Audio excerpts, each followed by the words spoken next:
Akividu TDP కార్యాలయంలో TDP నాయకులు media సమావేశం నిర్వహించారు. టీడీపీ కార్యదర్శి నారా లోకేష్ మహాపాదయాత్ర పూర్తి చేసి ముగింపు సభలో పాల్గొన్నారని ఎమ్మెల్యే రామరాజు అన్నారు. సభలో లక్షలాది జనం, టీడీపీ, జనసేన కార్యకర్తలు పాల్గొన్నారని తెలిపారు. 2024లో వచ్చేది ప్రజా ప్రభుత్వమేనని ఎమ్మెల్యే మంతిన రామరాజు స్పష్టం చేశారు. టీడీపీ, జనసేన కలయిక ఇదే విధంగా 10 కాలాల పాటు ఉండాలని మంతిన రామరాజు అన్నారు.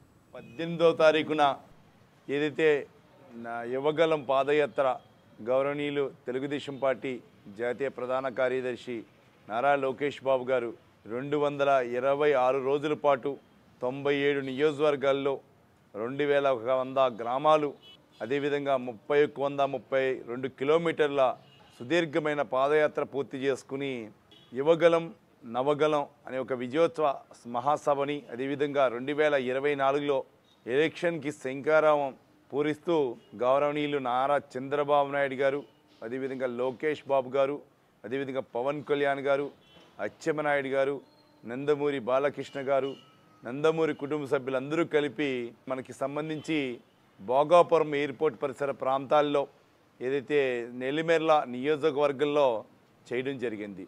ఆ కార్యక్రమానికి ఉండి నియోజకవర్గ ప్రజలే కాదు, రాష్ట్రంలో ఉన్నటువంటి నలుమూల ప్రజలందరూ కూడా వచ్చి ఆ కార్యక్రమాన్ని విజయవంతం చేసినందుకు ప్రజలందరికీ కూడా నా హృదయపూర్వక ధన్యవాదాలు.